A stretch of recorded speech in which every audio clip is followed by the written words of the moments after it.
Good afternoon, everyone. 4 o'clock straight up on a Tuesday edition of Middays with Q. As always, I'm your host, Rich Quinones. We are powered by our good friends over at Triax 57 for this June 10th, 2025. Get in on the conversation. 2 hours to play with. We'll take you up to 6 o'clock straight up. We're live on our YouTube channel as well as Facebook. So we always appreciate you guys keeping us locked in. For some reason, had a little issue with X today, so we'll try to work through that. But going forward, we'll always be on X, as you guys know, and we're also streaming today on SR 1029. So we have a lot to get into. Lloyd Vance is going to join me, hopefully, in the 5 o'clock hour, as we like to say, barring any unforeseen instances. And I don't think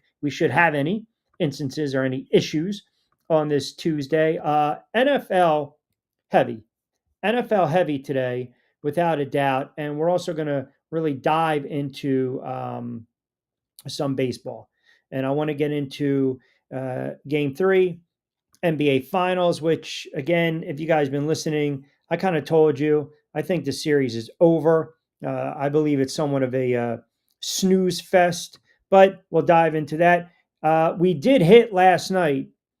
If you followed along last night when we did the Qfecta, we gave you a nice little winner last night. Now, not so much to baseball, but we gave you a really nice winner last night in hockey. Not only did we tell you to take the Panthers, but we also said to play the puck line, play over the line. So that was a pretty nice hit that we had last night. So we'll give you a little more plays with the Qfectas going forward.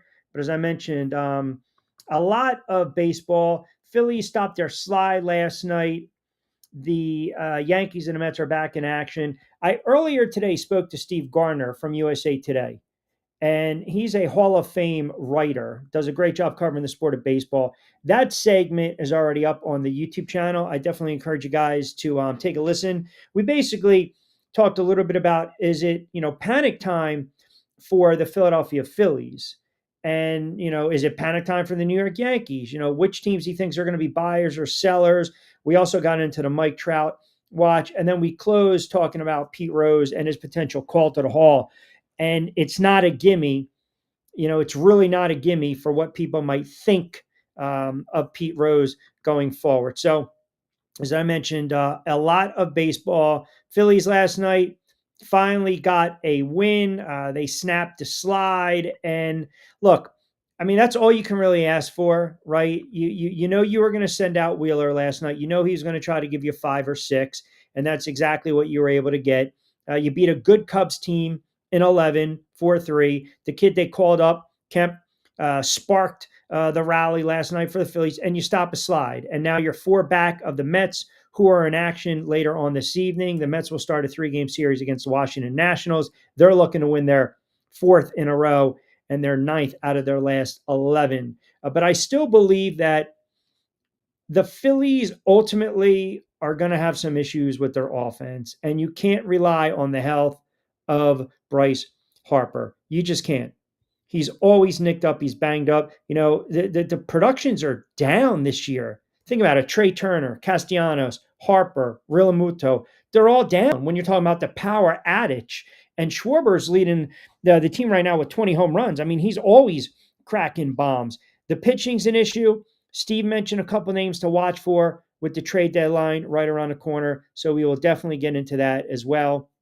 As I mentioned, a lot of NFL today.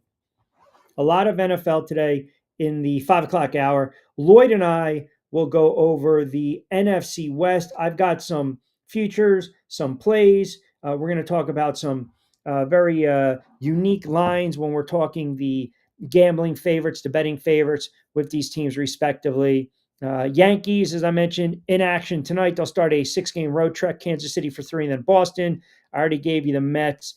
But I believe, too, I'm looking around the Major League Baseball, and it's bizarre because I know right away we want to look at some of these teams and we want to kind of cast them to the side. And by the way, just for clarification, that first pitch on the Phils is 6:45 tonight. But we want to look at some of these teams and we want to ultimately, I think if you want to talk about a couple teams that we can kind of write off, I have no problem sitting there saying Baltimore's in trouble. Obviously, Colorado, the Marlins, they're done. And Colorado's going to have some issues because who do they really have to trade if they're going to sell off? The Athletics are 11 and a half back. I mean, they're not a good team at all. They're not. Well, you got that great catch of the year candidate last night, Denzel Clark, with the robbery, which was a hell of a catch. I mean, that was an unbelievable play against the Angels, but they still fell 7-4. So we're 60 something odd games into the Major League Baseball season, and we're starting to see a little separation from some of these teams in these leagues, respectively. Remember, too, Trout with the 5-10 rule, right? So he's got the tenure, so he can make it a lot tougher for the Angels to try to move him. Steve believes he's not going to go anywhere. So that spot, that segment, that is on the YouTube channel. So definitely check it out. And we encourage you guys to, comment, like, subscribe to the channel as always, and give me your thoughts. Give me your thoughts because, as I mentioned, you had so much to the table when you guys are chiming in. We're having a lot of fun, and that's what it should be over the next 2 hours, which we do Monday to Friday right here, powered by our good friends over at Trix 57. NHL Stanley Cup Finals last night. That was a game that, if you listened to me yesterday, we were all on. We were all on the Florida Panthers last night. That game wasn't even remotely close. It was a blowout from the get-go. And hey, listen, Florida is a very tough out. The series is going to resume in Florida on Thursday for Game 4, and if they can win that one, they've really put Edmonton backs against the wall. If you really think about it, right? 3-1, that's going to be some tough sledding ahead, so to speak. Also, as I mentioned, sticking with the NBA, you have the finals, Game 3 tomorrow night. The series shifts to Indianapolis. The Pacers are still a dog at home.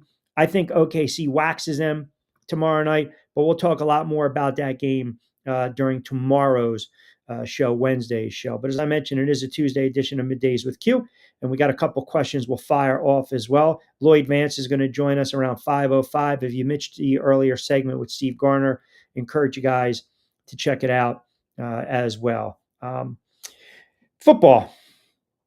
So the NFL, I feel as though, this whole Aaron Rodgers, right?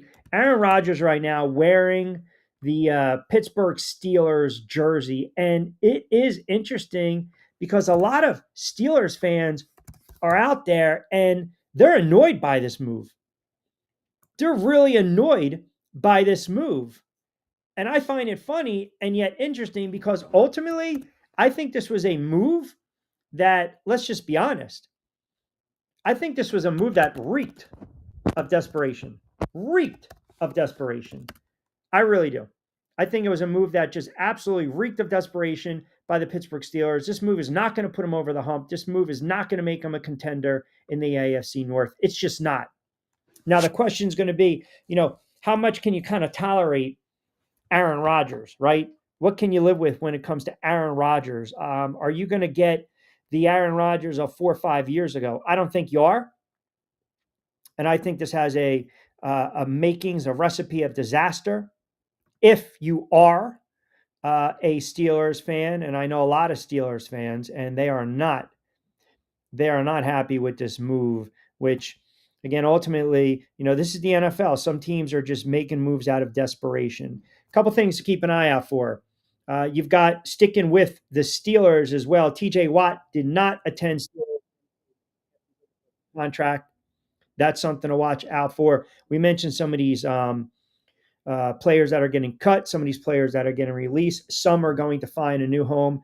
Scary Terry is still looking for a new deal with Washington. He also skips mini camp.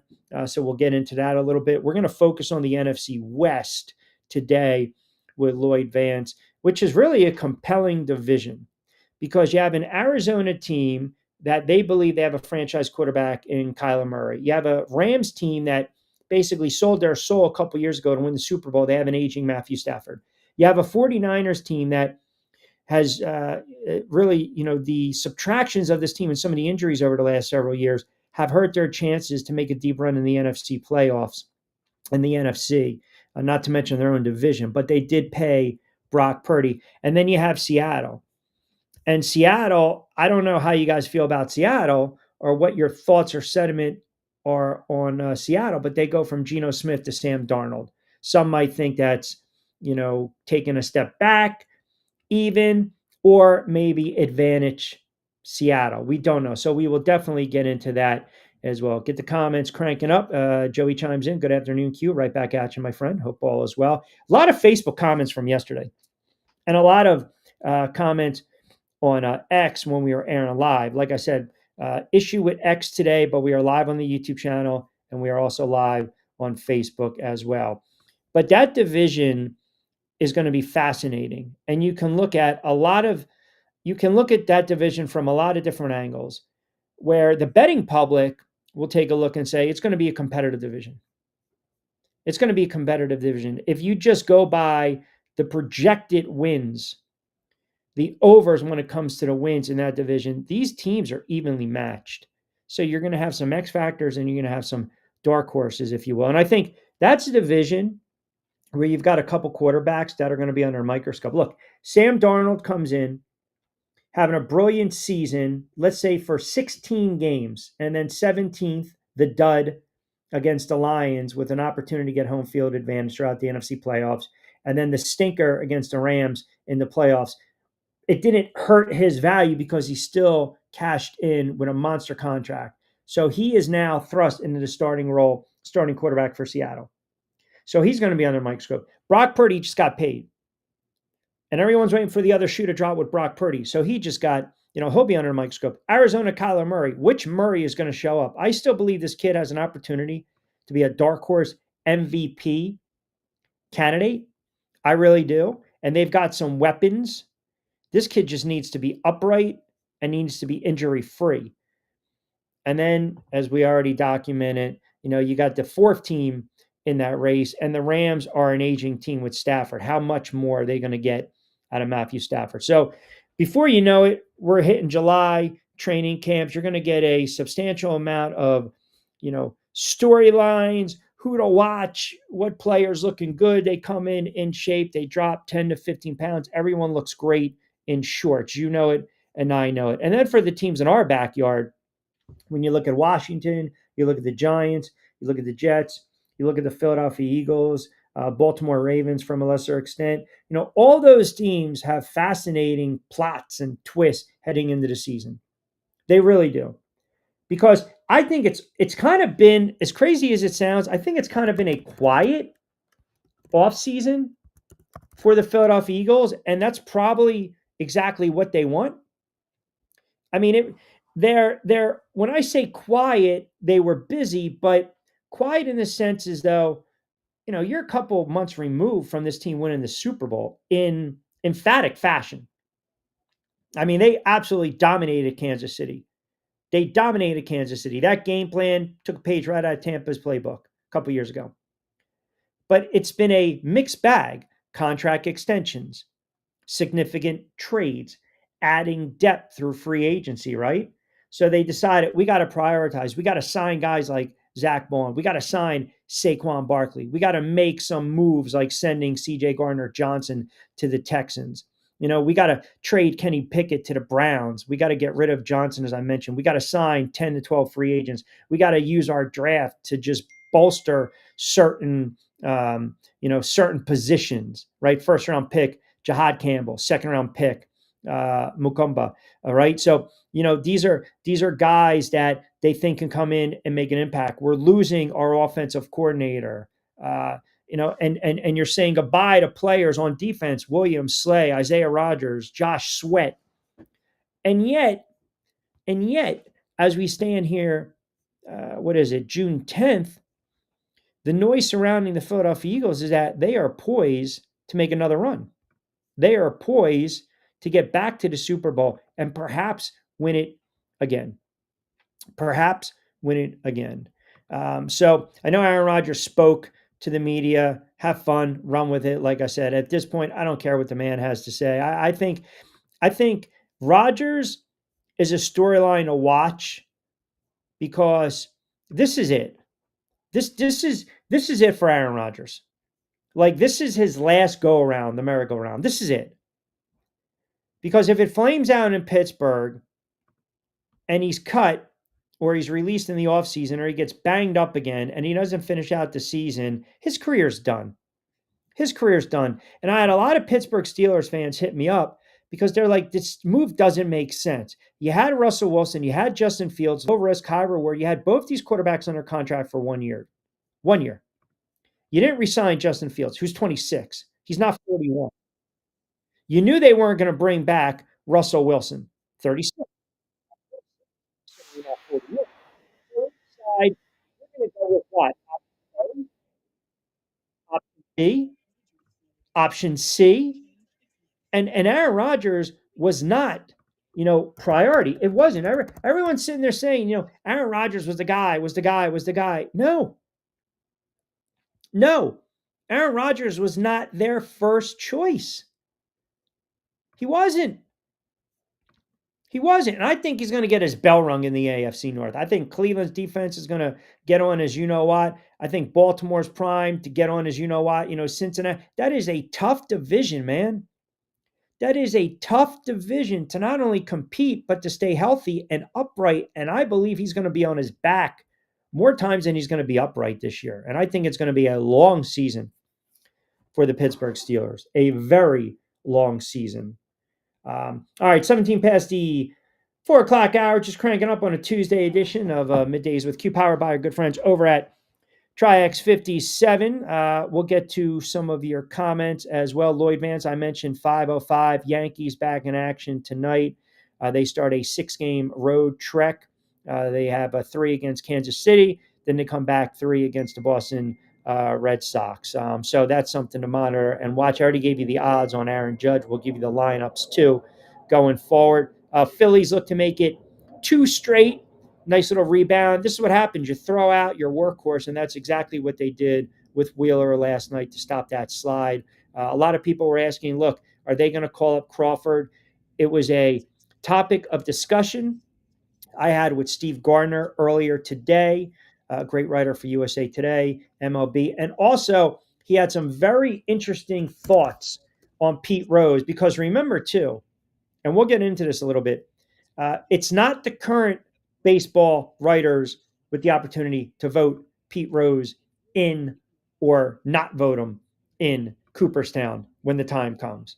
So we'll have a little fun and we'll dive into that as well. A lot of comments rolling through. Keep them coming on this Tuesday. We'll take you up to 6 o'clock. Lloyd Vance at 5:05. Quick timeout. We'll come back on the other side. We'll reset the table, as I mentioned.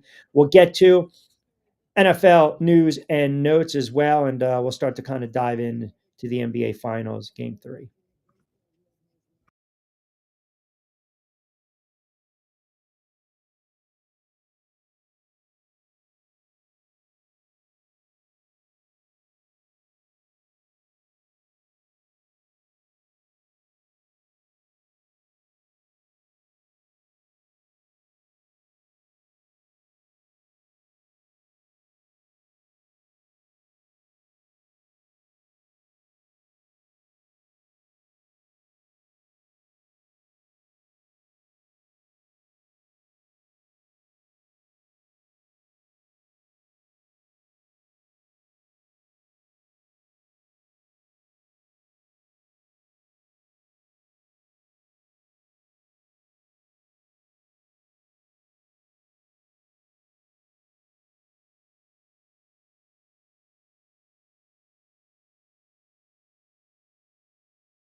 All right, welcome back. 20 past 4 o'clock hour, Tuesday edition, middays with Q. Rich Quinones here, powered by our good friends over at Triax 57. I'll throw the question of the day out for you right now. We'll have Lloyd Vance at 5:05. Which team is winning the NFC West? And we'll give you some interesting player props as well when we're talking about passing yardage, receptions, rushing yards, touchdowns, and the like. Let me get into some of these comments on the NFL. Aaron Rodgers, man, I'll tell you,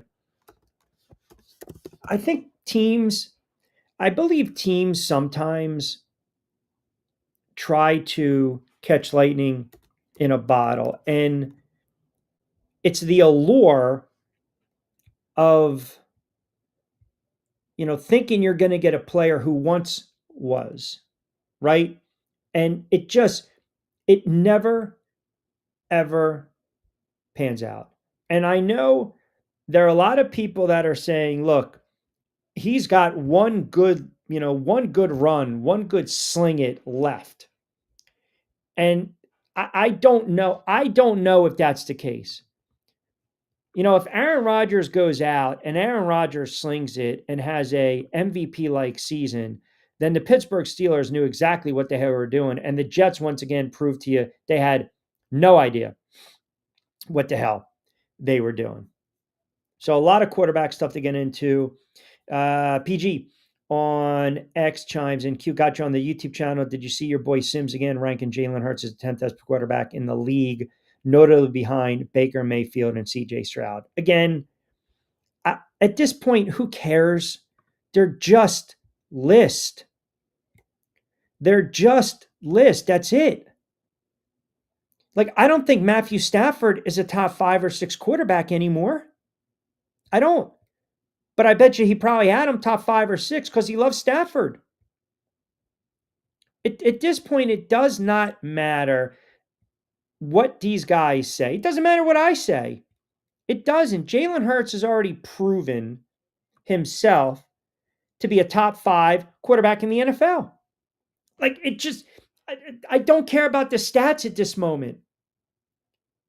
I don't care about the stats. He's already proven he's a top 5 quarterback. He wins. He's consistent. He's a pro's pro. And oh, by the way, he had a hell of a run in the postseason. The numbers don't have to always be gaudy. When the lights were brightest for Jalen Hurts, he not only outperformed and outshined Patrick Mahomes, but he did it twice on the biggest stage. Twice on the biggest stage. So again, I don't need to defend Jalen Hurts. And Jalen Hurts does not care about these lists. He doesn't. And I honestly, who the hell cares what Chris Sims thinks? Why? Because he played the position? That means he's the end-all, be-all when it comes to ranking quarterbacks? It doesn't matter. It does not matter. Jalen Hurts is a top 5 quarterback, period. I don't want to hear, I don't want to hear it anymore. I don't want to hear it anymore. He is a top 5 quarterback. Like him, don't like him, love him, loathe him, it does not matter. You think Jalen Hurts gives a rat's you-know-what about rankings? He's thinking about going back. He's thinking about repeating. He's thinking about running it back. That's all he cares about. We get so caught up. Yeah, the lists are fun. But that's exactly what they are. You shouldn't hold, water credence to some of these lists. You shouldn't. You shouldn't. Did what he needed to do against Green Bay, right? Did what he needed to do. Didn't turn the ball over. Had a couple touchdowns. The weather was horrible against the Rams. You rode the legs to Barkley. That happens. He played well against Washington in a blowout, and then he outperformed Patrick Mahomes. I mean, what more do you want? What every season, if you think about it too, because now this annoys the hell out of me. Every season, Jalen Hurts is getting better. You don't need to the barometer is, well, let's compare the stats. He didn't throw for 3,700 yards like he did in 2022. No, he didn't. He didn't. But he also added 15 rushing touchdowns along with 18 touchdowns. That's 30 something in a combined season, right? 32 combined. I'm looking at the numbers right now. 38, 30. I mean, this kid's good for 28 to 33 total touchdowns a season. So I just think we're at this point right now. Stop the comparison. Stop the list. It does not matter. It doesn't. This team is built to not only win the NFC East, which they should, but also get back to the Super Bowl.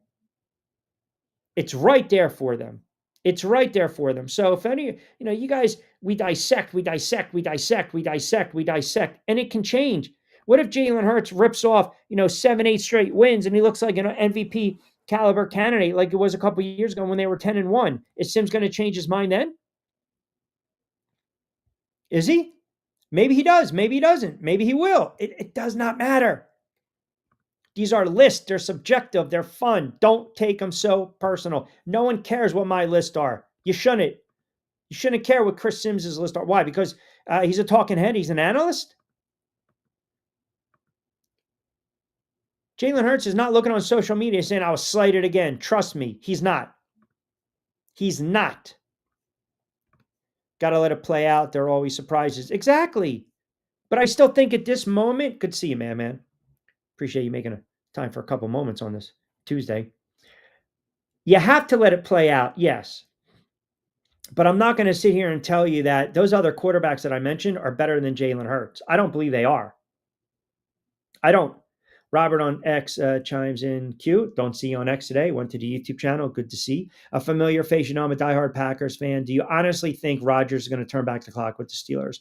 I don't. I know everyone thinks this can be are we going to get the MVP like Rodgers with Green Bay or the Rodgers with the Jets? And I think you're going to get a little of both, to be quite honest.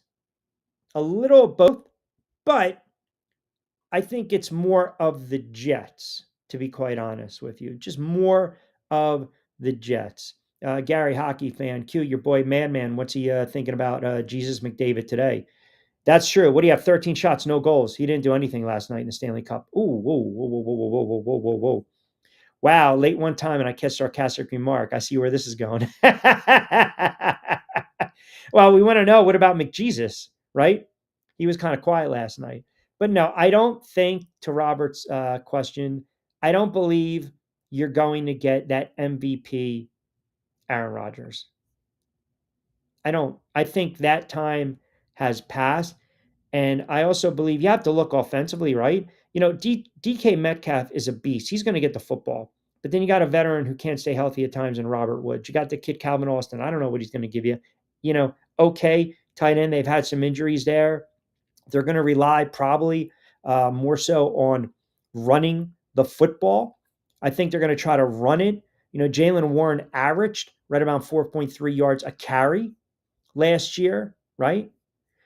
So again, all I'm saying is just let's pump the brakes on that.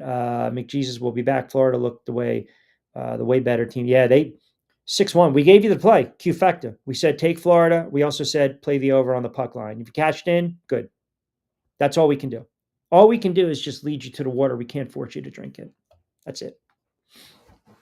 4:30 on a Tuesday edition of Middays with Q, powered by our good friends over at Trix 57. Steelers fans, all over the place. My goodness. I feel as though they just don't like this move. They don't like it. Mel chimes in. Q, I don't. I hate the move. I think they're grasping at straws here. And I also think Tomlin's so afraid, he's paranoid of having a losing season. Is that really why they made a move for Aaron Rodgers? Really? I mean, do you believe Aaron Rodgers is the difference for the Pittsburgh Steelers between 9 wins or 7 wins and 10 wins?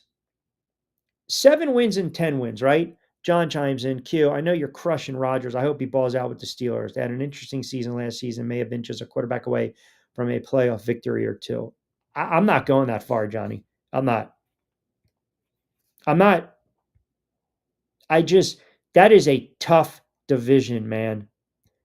That is a tough division. You got to get through Baltimore. You got to get through Cincinnati. Even if Cincinnati's defense is not on par, you still got to score 25-28 their offense, Steelers' offense, is not built like that. It's just not. I didn't want any part of Aaron Rodgers. I didn't want any part of Jameis Winston. I didn't want any part of Russell Wilson, to be quite honest. Draft a quarterback, throw him out there, and see what you have. Now I'm talking about the Giants. I would have been a little interested if there was a flirtation with Justin Fields, because the kid's young enough where you weigh the risk to reward with Justin Fields, and maybe you squeeze 3, 4, 5 years of good football out of him. And remember, he was only under contract for 1 year with the Pittsburgh Steelers. But the NFL, when it comes to guys like Tomlin, such a long run, a streak of, consistently, being a winning head coach. If Aaron Rodgers was not their third option, right? If he wasn't their first option, if he wasn't their second option, if he was their third option, I should say, pardon me, then I believe now there is more pressure on the Pittsburgh Steelers to win now. Because, listen, there's reports that they were looking at Matthew Stafford. They were looking to bring back Justin Fields. Now, it became obvious that the Jets and Aaron Rodgers were done. And that's when everyone connected the dots and said, here you go. And there's also the flirtation that Matthew Stafford wasn't set, or he didn't have his issue with the Rams, quote, resolved. So that's why Pittsburgh was trying to keep Justin Fields. Fields opted to sign with the Jets. 2-year deal, by the way, $40 million. So the Steelers, you forget about Fields. You're not, Russell Wilson's gone. Giants signed him. You're not bringing in Jameis Winston. You're not going to get Stafford. Now you got to turn your attention to Aaron Rodgers. So to me, I know why the Steelers fan is more annoyed, because they had to wait this long. And again, if he's going to come in and he waited this long, fine. He signed. He comes in. He's going to probably say all the right things, because he realizes this is pretty much it right now for Aaron Rodgers. He better perform this year. He better perform. If he doesn't, then it's going to look like a lot of egg on the face of Mike Tomlin and the Pittsburgh Steelers. And they're going to have a bad season. They are going to have a bad season. What do we got here? Bobby D chimes in. Q, what quarterbacks do you think are ready to take that next step this year, aside from Jalen Daniels, Williams, Penix Jr., Drake May? I think Drake May is poised to have a big season. I like Drake May. I think he's poised to have a big season. Williams needs to be upright.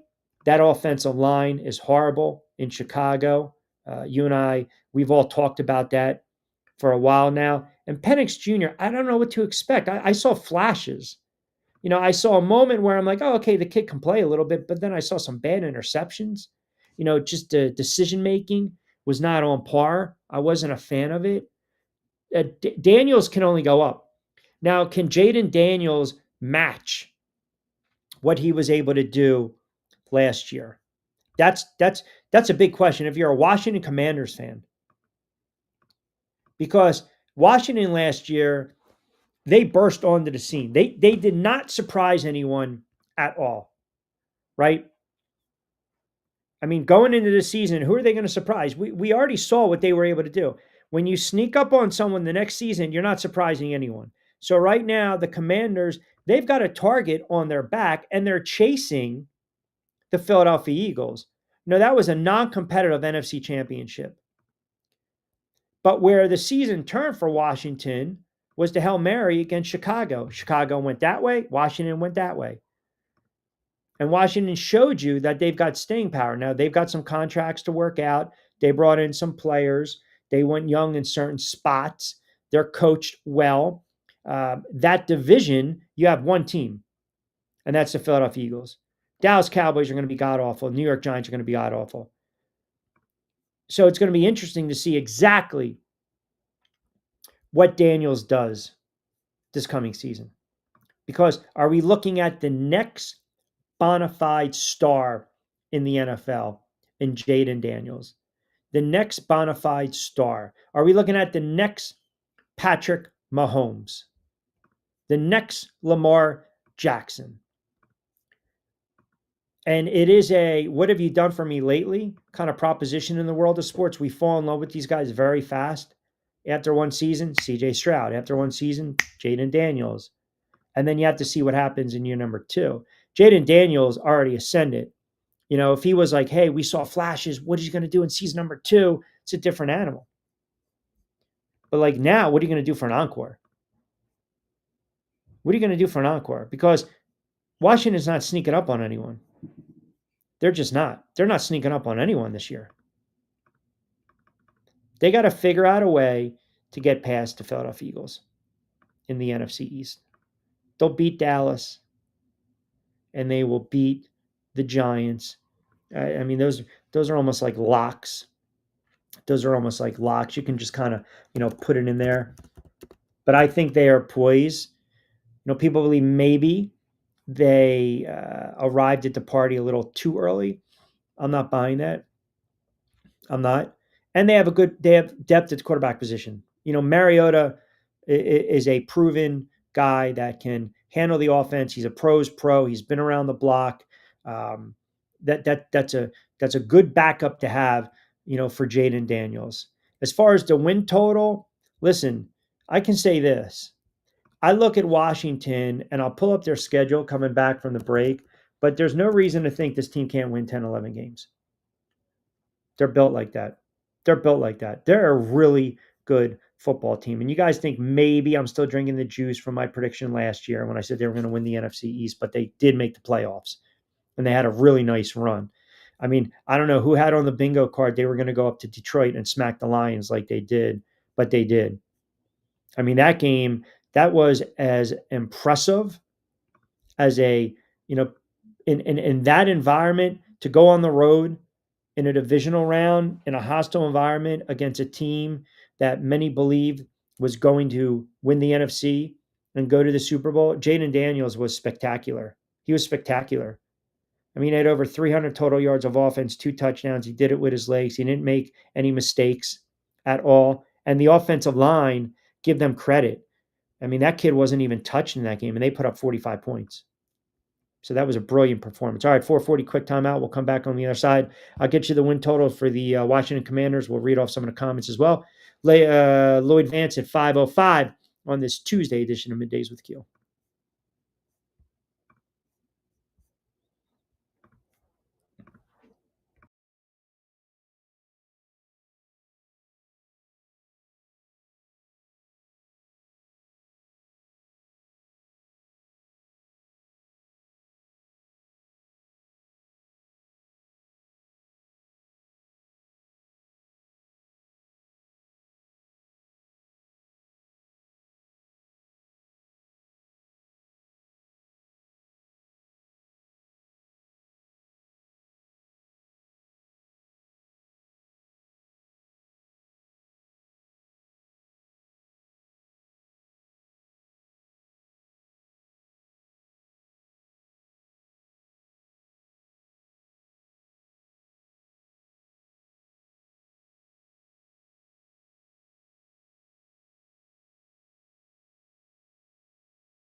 All right, 441 on a Tuesday. Don't forget, we're powered by our good friends over at Fresh Roasted Coffee. Check the show notes below when we do our Qfecta segment. We are powered by Fresh Roasted Coffee. 20% off your first purchase if you use the promo code BYP20. Pretty easy today. We know the weather is cooling down, right? I mean, we're near summer, but it hasn't been that 78, 83. Tomorrow's supposed to be about 73, 74, but it hasn't been that hot day. So you got a fresh cup of brew, iced tea, or cold coffee from our friends over at Fresh Roasted Coffee. If you need something hot, they got you covered as well. You click the link below and enjoy the savings that we're giving you. It's part of being part of the show, as we like to say. All right, get in on the conversation. See what else you guys have to say.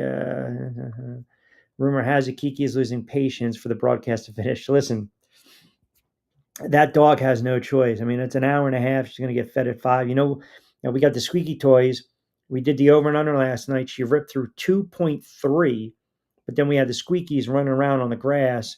And once she sees rabbits, other dogs, she's not a cat. She's not a cat person. She looks at a cat and the hairs just go like, they really stand up. It's almost like attack mode.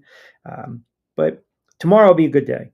She'll get a lot of park time tomorrow before we're on the air. She'll get a lot of park time on Thursday because the weather is going to break, which is good. When it's 85, 90, it's a different animal.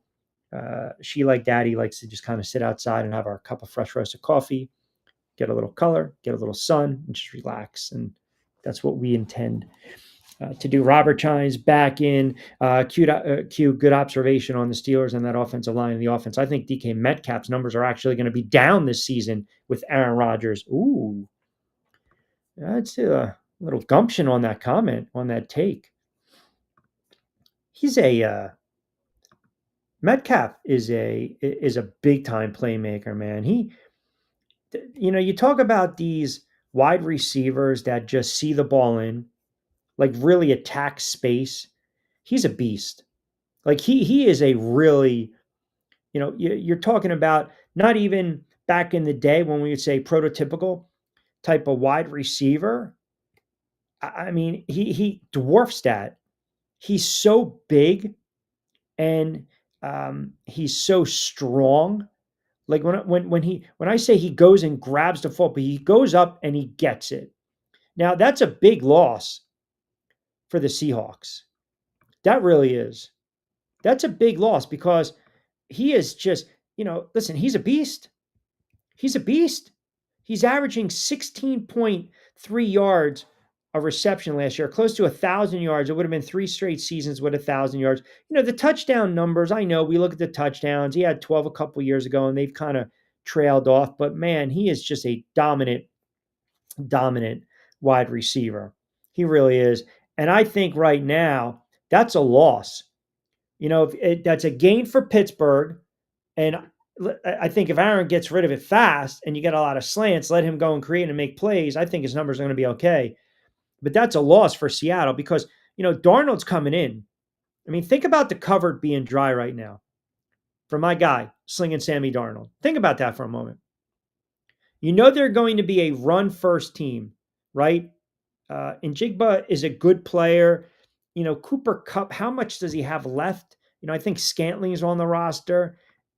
They're going to have to run the ball first and foremost. They're going to be a run-oriented team first. And then they're going to try to open it up with Darnold. And it's interesting because that's the division we're going to be talking about at 5:05 with Lloyd Vance, the NFC West. And we've got the win totals. I pulled up, by the way, you guys wanted to know Washington. So what do we got here?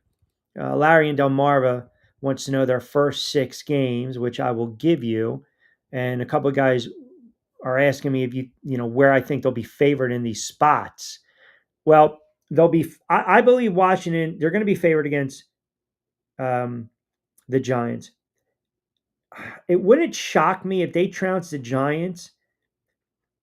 Maybe they're even, or maybe they're a -1 to 2 point favorite against Green Bay on the road. They're going to be favored against the Raiders. They're going to be favored on the road against the Falcons. I don't know if they're going to be favored against the Chargers making that trip to the West Coast. They'll be favored against the Bears at home, Hell, they might even be favored on the road against the Dallas Cowboys. They won't be favored against the Chiefs. They're probably going to be favored 5 out of their first 6 games to start the season. To start the season. And remember how they started the season last year. I mean, we were talking right away. We were talking about this team, and they have to get off to a good start. They got to get off to a good start. And how did they open it up last year? They got absolutely torched by Tampa Bay. They give up 37. But then they went on a run. They won 4 straight. They lost to Baltimore in a game they could have won, and they were sitting at 7-2, and then they started to get a little humbled. But I think Washington is going to be favored in probably 5 of their first 6 games. 5 of their first 6 games. They're a good team, man. They are a good team. And if you're talking about, Jalen Daniels, they went out and they ushered in that era. They had Sam Howell, second-year quarterback, offseason trade, opens up the door for Daniels, turns around, number 2 pick, coming off a fantastic season. LSU wins the Heisman, record-breaking 4,000 yards, 40 touchdowns, and everyone thought this kid's going to have a tough time behind that offensive line, and he didn't. He played really well. That's a team that went 4-13, and they flipped the script. You can do it in the NFL. You can do it quickly in the NFL. You can go from winning 4 or 5 games to, winning 6, 7, 8, 9 games. It can happen. You just got to be able to get through the rough patches of your schedule. And if I look at Washington, and we're talking about the rough patch of the Commanders' schedule, I'd have to say anytime you have to go to Dallas because it's an NFC East rivalry game, that's a tough spot. So they play Sunday afternoon against Dallas, 4:25. But then they get an extra day for travel, if you will, because they don't play Kansas City until October 27th. That's Monday Night Football. They come back home. They have Seattle and Detroit and Miami. That's a tough little stretch right there. They have the bye week, week 12. Then they host Denver, much improved. At Minnesota, we don't know what Minnesota is going to be. At the Giants, December 14th, at the Giants, that might be the first look at Jackson Dart. Who knows? Then Philly, Dallas, and Philly to close out the season. So the 2 out of 3 to close are tough. And then I mentioned the sandwich games, Dallas, Kansas City, Seattle, Detroit, and Miami. But I see 10 wins on their schedule.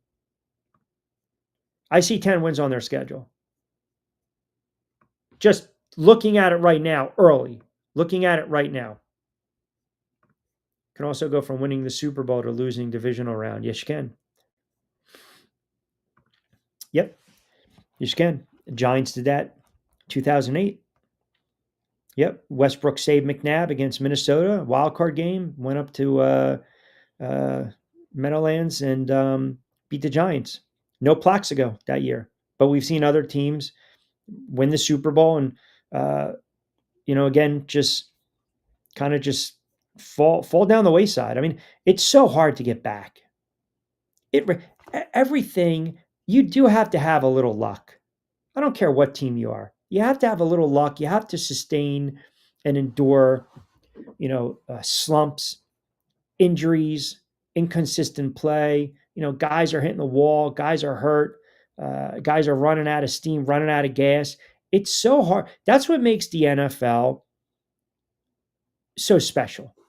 Because every week, every single week, it is it's almost like a playoff feel, if you will, because if you start the season 1-3, you've dug yourself a horrible hole. You really have. You've dug yourself a horrible hole. 1-3, 1-4, 2-5, you're done. You're done. You're dead. But man, you come out of the gate and you win a couple games early on. Carolina, maybe they come out of the gate, they win a couple games early on. Jacksonville comes out of the gate, they win a couple games early on. Now you're feeling pretty good about yourself. Hell, if the Giants, and I'm trying to be as realistic as possible, if the Giants were to beat Washington. You open up the season on the road. That tells me there's no reason they can't go and they beat Dallas back to back weeks. But I don't see it happening. I'm just letting you know, like, if you're going to hang your hat on something, if you're going to hang your hat on something, then obviously, you want to have a chance to come out of September pretty much unscathed. You start to look at the Giants are going to be about a 7-point dog going on the road against Washington. They're going to be about a 7-point dog. They will probably be one of the highest lines of the weekend. The Eagles should be 7.5-point favorite against the Dallas Cowboys. Those are going to be the two, probably the largest lines of the weekend. And maybe Arizona going on the road, it's not going to shock me. Arizona might be a 4.5-point favorite against New Orleans Saints. By the way, Pittsburgh on the road against the Jets. Pittsburgh is laying 3. So I pulled it up. Washington is 6.5-point favorite over the Giants, and the Philadelphia Eagles are 7-point favorite. That's a look ahead.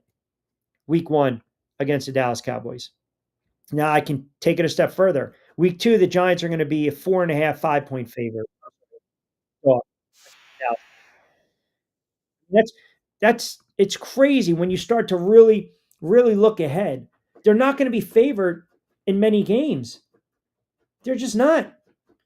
I mean, Kansas City comes in week 3, Sunday Night Football. Kansas City might be a 9.5-point favorite on the road in week 3 against a bad Giant team.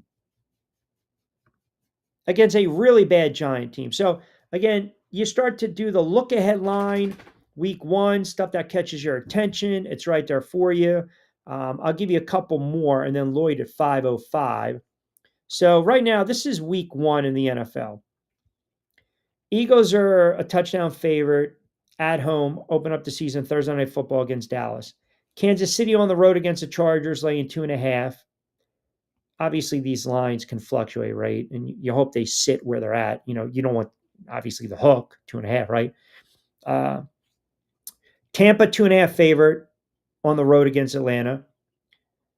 Cincinnati on the road against the Browns. It'll be very interesting to see who the Browns starting quarterback is going to be. They are a 5.5-point favorite. Right now, Dolphins and the Colts. You might want to grab Miami. That spread is even.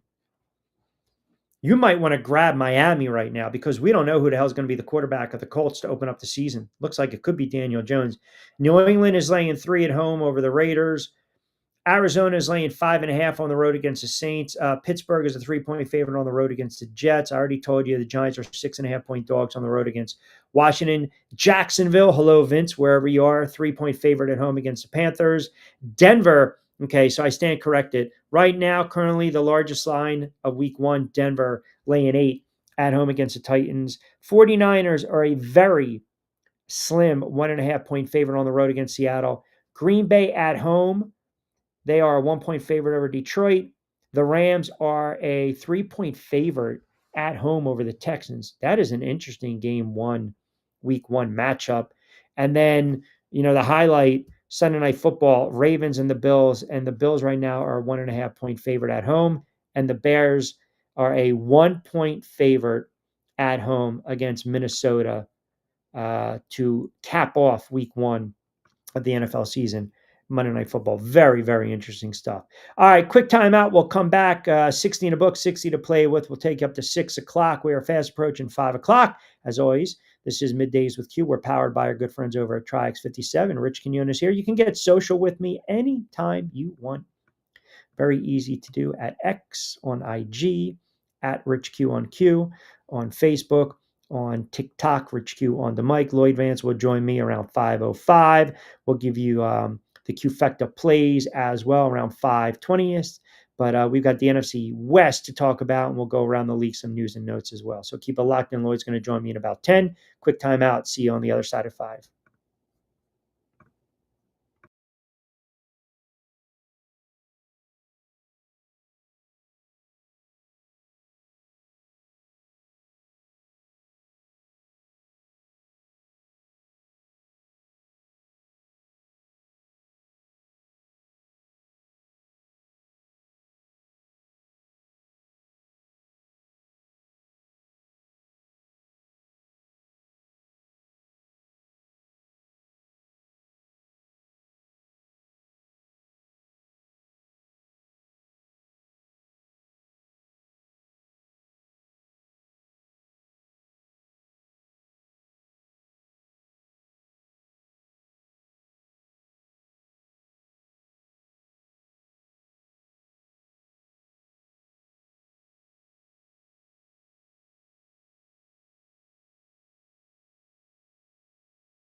All right, 5 o'clock straight up. 16 a book, 60 to play with. Appreciate everyone keeping us locked in. A Tuesday edition of Middays with Q. As always, I'm your host, Rich Quinones. You can get social with me at Rich Q on Q, IG, also on X. And I apologize. I think the platform today, they're doing some upgrades. So we are not on X, but we are on Facebook as well. If you guys want to connect with me on there, you can certainly do that. That's fine. We're also on my YouTube channel at Rich Quinones. By the way, we are going to have our other shows coming up on our other channel as well. As I mentioned, we're going to get, we've got Tropical Bets Awara.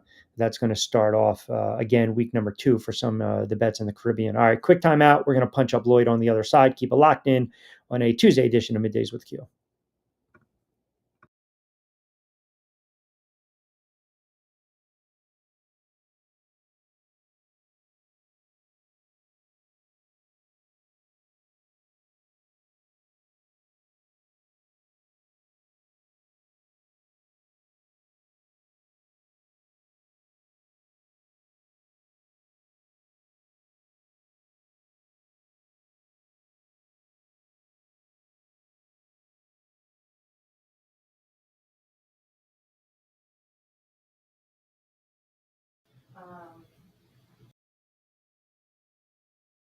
Getting ready to be.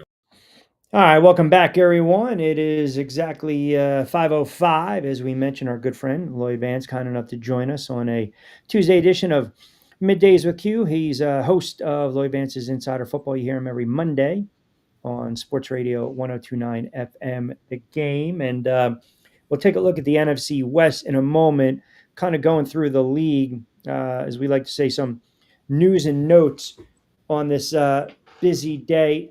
So you got a couple players that deciding they're going to hold out, a couple players that deciding they're not going to do anything until they get a new contract. JJ Watt, pardon me, TJ Watt, not attending Steelers minicamp on the day that Aaron Rodgers speaks. He wants a new contract. McLaren's still looking for a new contract with Washington. He's holding out as well.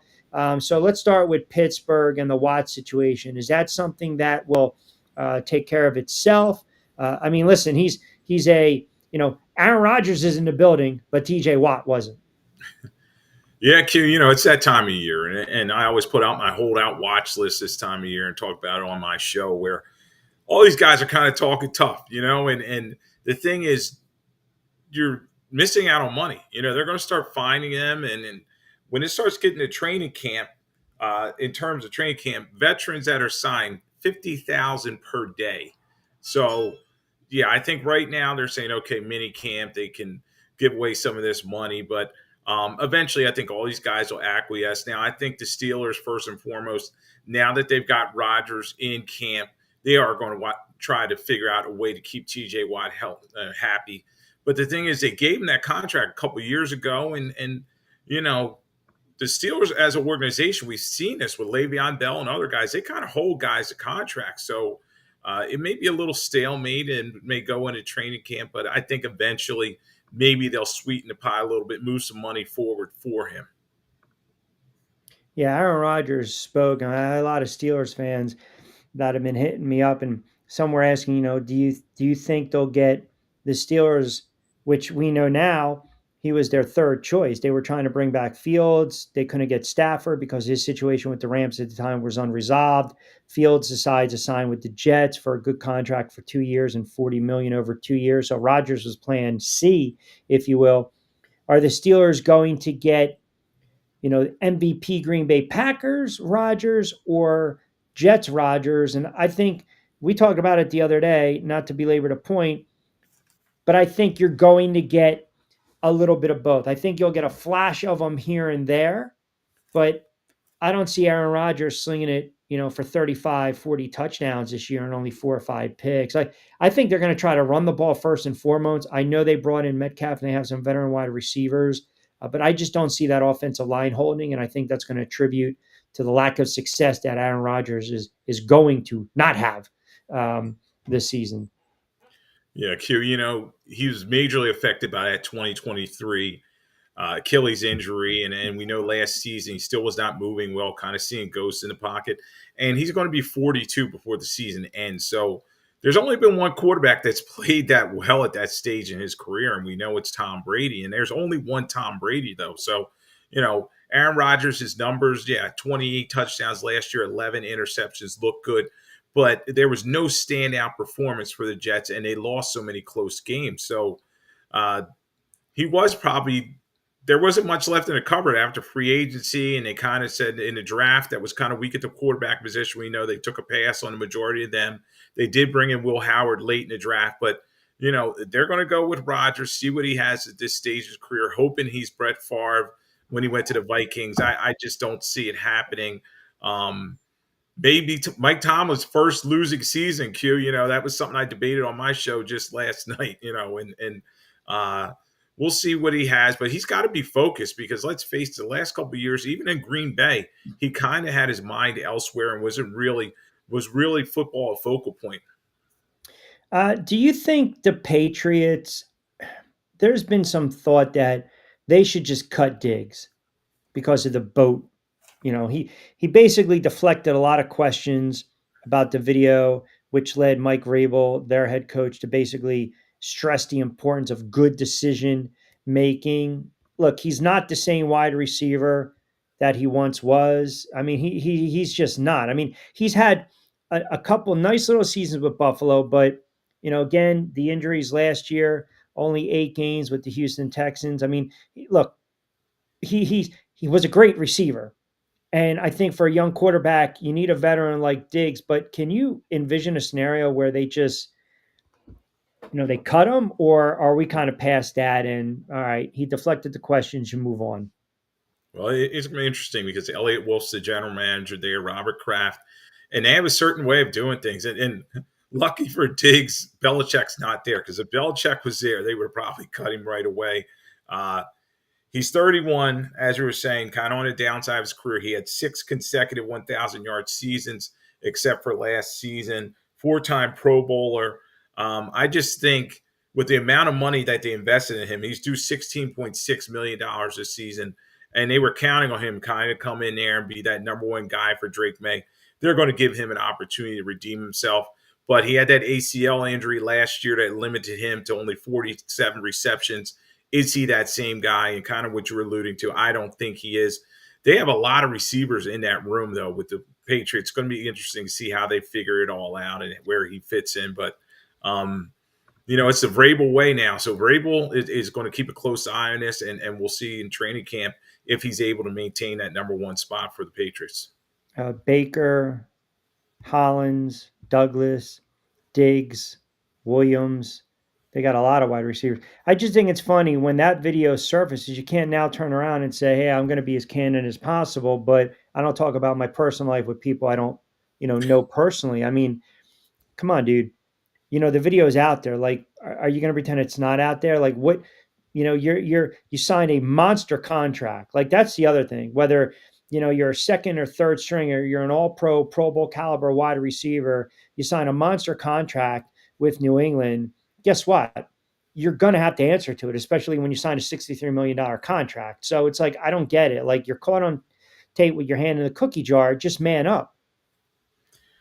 Yeah, it's just a bad look PR-wise for the team. And he's going to – it's something that it's going to be on the front burner in the offseason, and he's going to have to let his play kind of put it in the back door. But it's just, you see – what was he doing on that yacht? And it's out for public consumption, as you said. And you don't want this to be like a Johnny Manziel situation where he's like, oh, nothing was going on, wink, wink. But everyone knew exactly what was going on. And we'll see if the league has an investigation into this, but it's not a good look for Diggs.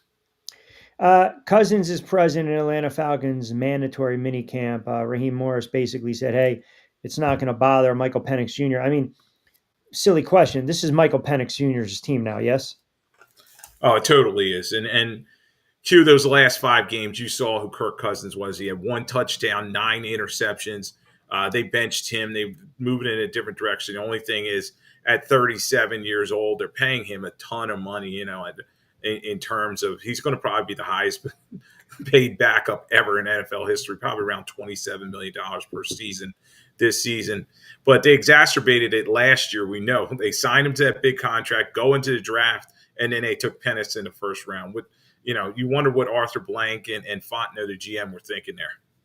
Well, that's exactly it. I mean, Cousins would have preferred to get cut, and the Falcons didn't do that this offseason. So they were talking about possible trades, but now that what spots are available? Like here, the only other scenario I can see, and remember, Cousins has a no trade clause, so he would have to approve any deal. So the Falcons would also want the potential receiving team to eat some of his guaranteed money, as you mentioned, which is like, I mean, he's a $10 million bonus owed in 2026. He's owed 27.5 million this season, which is wow. But the only scenario I can think of is Indianapolis, because Anthony Richardson is hurt. Daniel Jones is going to get the bulk of the reps and the touches, but Daniel Jones is injury prone. And I'm not saying Kirk Cousins in it, but if you're talking about options or weighing your options and scenarios for Cousins, that could be a potential option. That's really all I can kind of think of. Yeah, Because other than that, he's going to be a very expensive backup.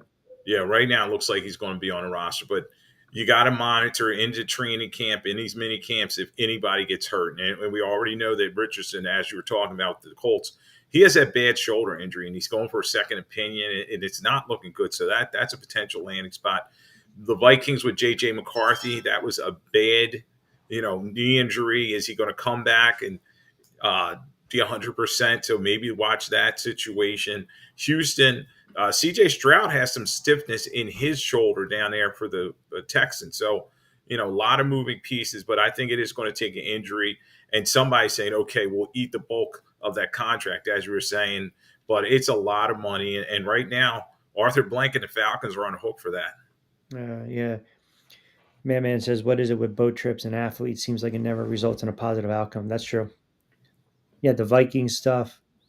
Obviously the Giants photo, which to this day still.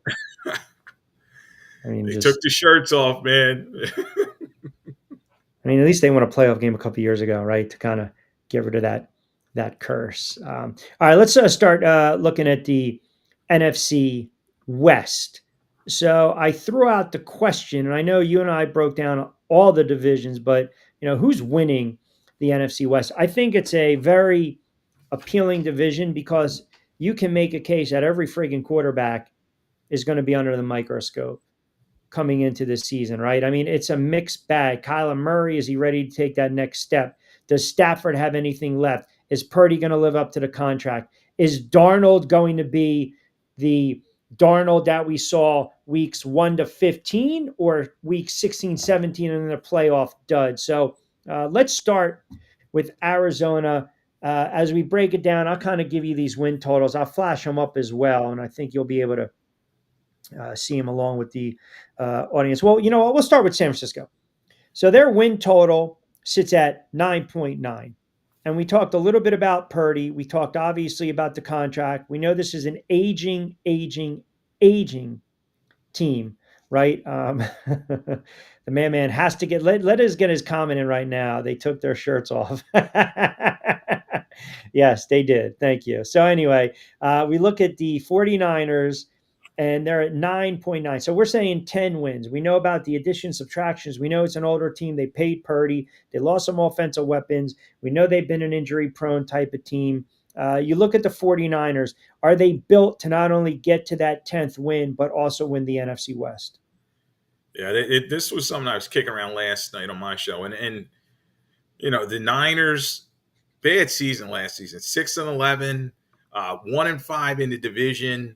1-4 in their last games, and it was just total disarray. So they're bringing the band back together, bringing Robert Salah over, trying to fix that defense. They allow 25.5 points per game, ton of points. But to answer your question, I don't think they're going to get to that, Q. There's just too many defections. You're not sure in terms of Christian McCaffrey and injury-wise, is he the right guy? And Brock Purdy, now he's got to live up to that contract, but his numbers were, they were solid. 23 touchdowns, 10 interceptions. But is he that guy to really lead this team? And how about Brandon Ayuk with that knee injury? Is he going to come back with no Debo? 49ers, they open the season on the road, back-to-back weeks, Seattle and the Saints, then the Cardinals, Jacksonville, the Rams. I mean, they're getting these divisional games quickly, right? The first couple weeks of the season. I'm trying to find, we always talk about the hiccup in the scheduling, the quirk. Browns, Titans, Colts, Bears. There you go. And the Panthers. So if the 49ers are treading above water, if they're 500 and then they close with those 5 teams, very winnable games, I think they have a shot to get to 9-10 wins. And quite frankly, you might only need 9 wins to win that division. Yeah, I definitely. Well, we saw last year Seattle had 10 and they didn't make it. So, but as we always talk about with this division, they all beat each other up in these Sure. divisional games. So the schedule is favorable for the Niners. They only play 4 opponents that have made the playoffs. So, and that's including the Rams, who they played twice. So the schedule could shake out. And as you're talking about with that late bye in Week 14, that could play to their advantage. But you got to have McCaffrey healthy. You got to have Kittle healthy. Trent Williams healthy, and it's an aging roster. Rams sit at 9.5 according to BetMGM, and I know on the graphic it says 9.7, so we'll meet you halfway. We'll call it 10. They got a 10-win season last season, and they really pushed the Eagles in the snow, to be honest. I mean, they probably gave them their most competitive game in the postseason. I'm not – look, I know they lost some veterans. I think Stafford's getting older. He's breaking down a little bit. Make the playoffs. They're sitting at minus 175. To win a division, you get plus money at plus 155. So, like all NFC West teams, they have, again, pretty competitive matchups, which tells me their games are going to be uberly close, right? And I look at their worst 2-game stretches late. They host Detroit in week 15, then they go to Seattle on a short week for Thursday night football. I'm leaning towards under, 9.5. I don't see them winning 10. I think they might be a 9-win team. Yeah, it's a tough one because they played so well last year at the end of the season. They were 10-17, but they go on, they beat Minnesota 27-9 wild card round. You talk about the game in the snow against Philadelphia, 28-22, close victory. They gave the Eagles their toughest game in the playoffs, let's Agreed. face it. And you got Verse and a bunch of young guys on that defense that are playing well. Very hot team at the end of last season, 4-1 down the stretch. Q, this is a tough one because McVay, I really like what he does, his system. I'll say they get to 10 wins. I'll say they find a way to get to 10 because some of the other teams, there's just too many question marks on them. So I'll say they'll get to 10, but the key obviously is Stafford. How many bullets does he have in his gun at 37 years old? And then Kyron Williams and how they get Devontae Adams acclimated. No Cooper Kupp. Is Puka Nacua ready to step up and be that guy? So the Rams, interesting team to talk about. Seattle sits at 9.1. And the one thing about Seattle is you look right at their schedule, they can stack some wins. If they get through San Fran to start the season, they're on the road against Pittsburgh. Then they have the Saints. They're on the road against the Cardinals. They have the Bucks, Jacksonville. I mean, you can almost project them winning 3 to 4 games right there. And so now you got to figure out, can you get me 4 to 5 late? All right. They close with the Titans, the Vikings, the Falcons, the Colts, the Rams, the Panthers, and the 49ers. There's 3 to 4 right there. Point being is, I look at them, maybe they get that 4-3, 5-2 start. If they go 6-1 or better in that span, then the division becomes pretty interesting because when you consider where Seattle begins and ends the regular season against the 49ers, I'm actually leaning towards the over for wins. And you also know, again, a little more bias towards slinging Sammy Darnold. Now they lost Metcalf with, I think, Hurts obviously going to Pittsburgh, but I think they're a 9 to 10 win team. Q, I'd have to agree with you. I think they beat that number there. And when you look at their schedule, they play 7 opponents that made the playoffs, but they lost the division last year on tiebreakers. So, they got to 10 wins. They were tied with the Rams. The Rams got the tiebreaker. I do like where the bye is in the mix for Seattle Week 8. And then we're just going to really see about this team, particularly, everybody's going to ask about Darnold. Is he the guy? Did he look terrible in that playoff game? All the interceptions, he just looked befuddled. He looked like he was playing for the Jets again. So he's coming over. They give him the nice contract. Cooper Kupp, how's he going to come back at his age? Is he going to be the main guy? You have MVS coming as well. And then we all know that JSN is the main guy for them. They're trying to fix that offensive line, bringing over Gray Zabel, good young lineman who played well at the Senior Bowl. And then got to fix that defense. They did allow some points, particularly some big plays. So going to be fun to watch. I think it's going to be Seattle and the Rams in this division. Sam Darnold threw for 4,300 yards, 35 touchdowns. Prior to that, his best season, he never threw for over 4,000 yards. He never threw for over 3,000. I mean, his second year, 3,024, but 17 and 19 touchdowns. So I'm bringing it up because I'm curious. There are stats and overview where he's estimated to have right around 4,400 yards, 4,500 yards, and maybe 36 to 37 touchdowns. Those are pretty good projections. If you're a fantasy guy, if you're playing player props, those numbers should tell me they would vie for a playoff spot, right? Especially if he banks these stats, these numbers early on and pads the stats. Can you see Darnold throwing for 4,500 yards, 35 plus touchdowns? Q, I tend to think no. Last year he caught lightning in a bottle.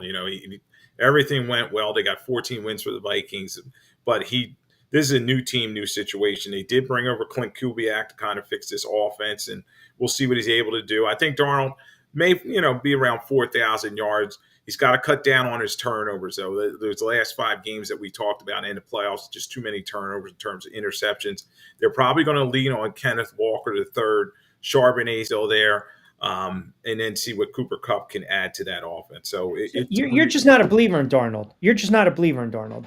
Am I overselling Darnold because of what he did in Minnesota, or are you underselling Darnold because he reverted back to the guy that he once was with the Jets? Well, it's much like Baker Mayfield. When a guy's bounced around and been on multiple teams, you're always going to kind of question and say, okay, is he really that number one franchise quarterback? And I just think, he's Sam Darnold, Q.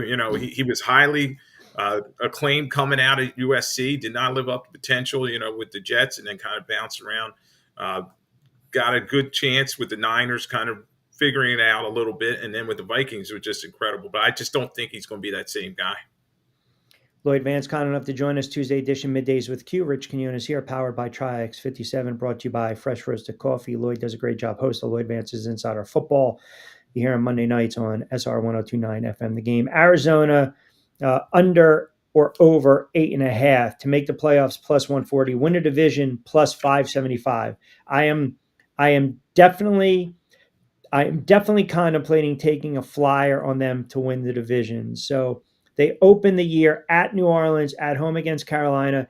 They have the best odds in the NFL, projected by model, to go 2-0. Now, and it edges out Cincinnati by about 2 percentage points. Week 16, Atlanta. Week 17 at Cincinnati.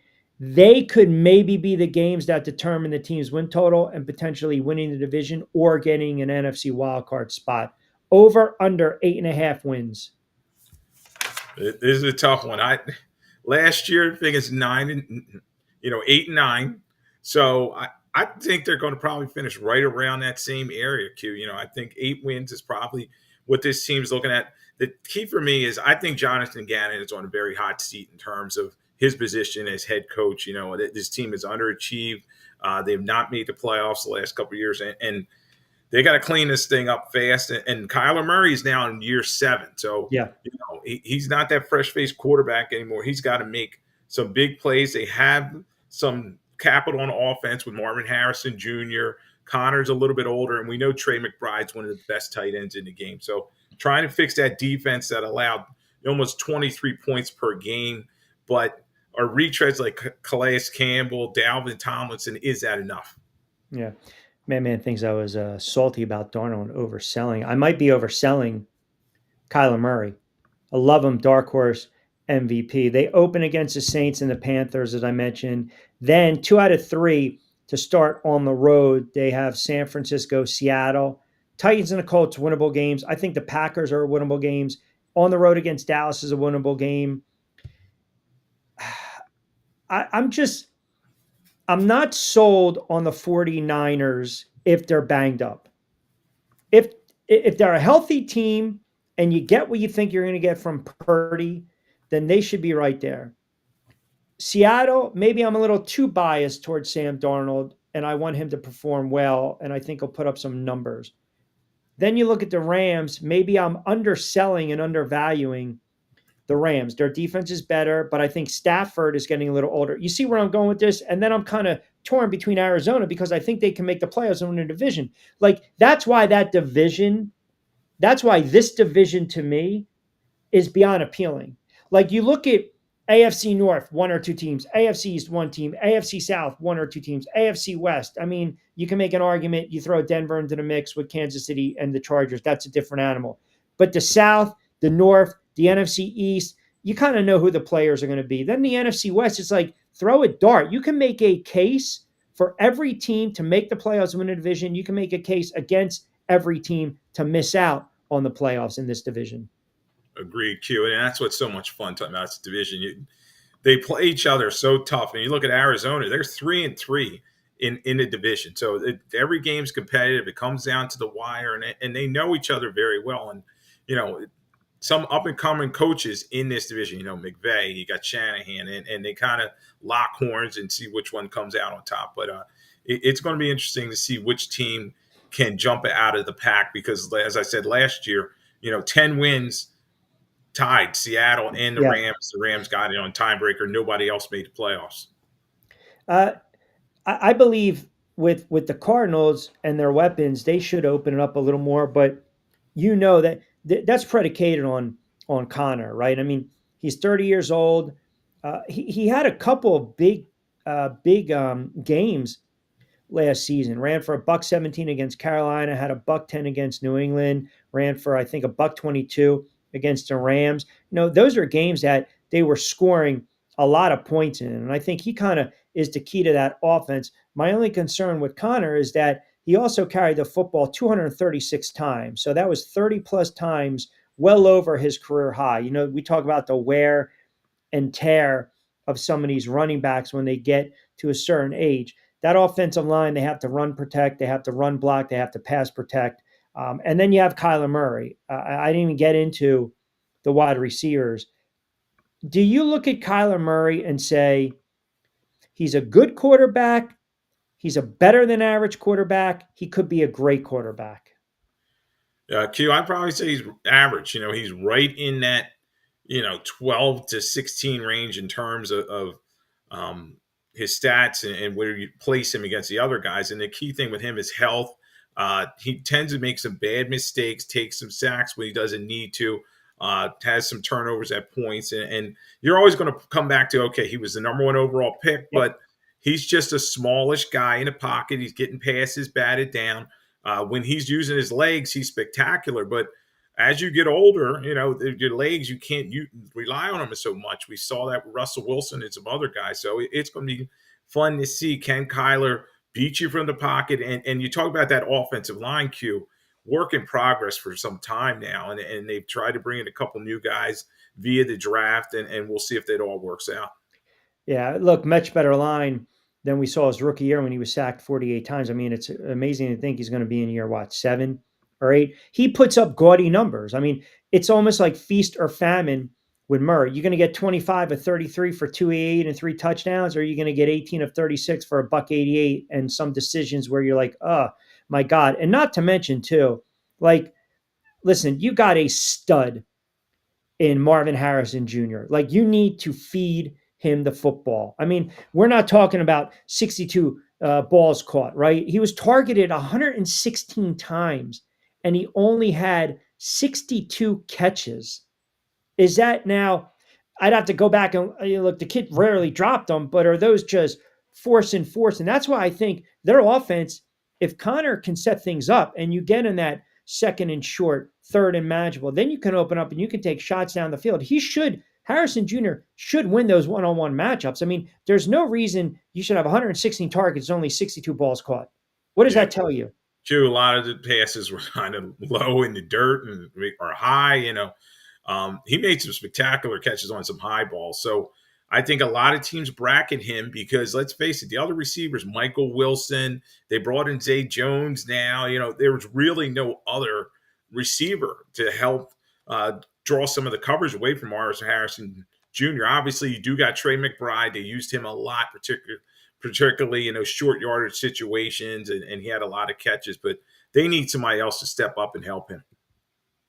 Yeah, I mean, look, you would like to have that number. He's the number one, but you want that number two, or hell, even that one BC. And Zay Jones is not that guy. It's at this stage of his career. I mean, the Eagles are spoiled with Brown and Smith, right? You look at those tandems in the NFL, 1-2. All right, so I'll fire it off. Who do you have winning the division?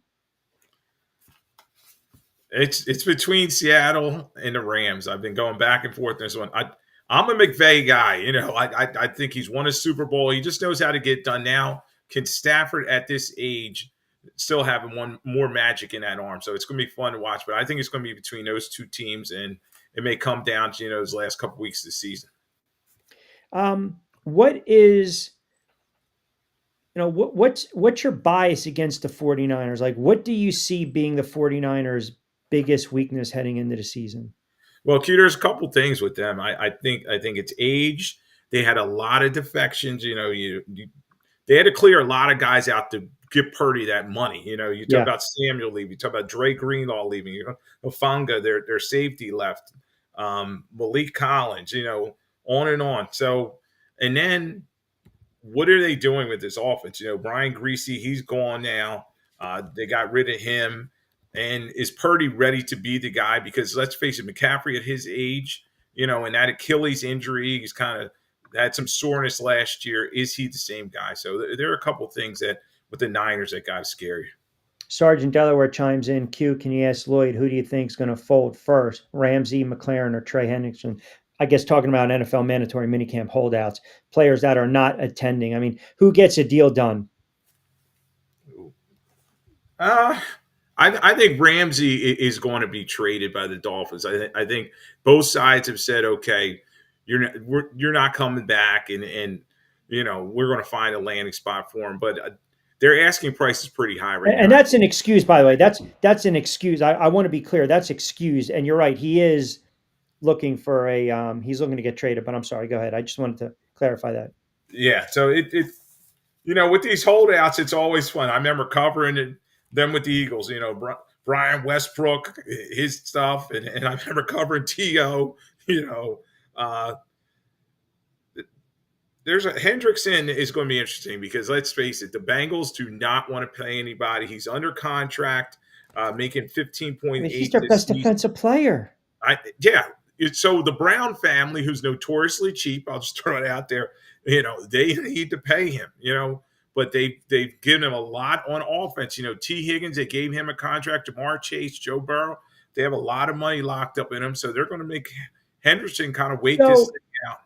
Yeah, let me ask you this. He had 17 and a half sacks. He's an all-pro. He's made it clear he wants a new contract. He's gone on every show, pods. He's made it clear. And he's not playing on a one-year deal worth $16 million. That's left on his contract. So if you crunch the numbers, I mean, is he a $30 million? Is he a 2-year at $70 million?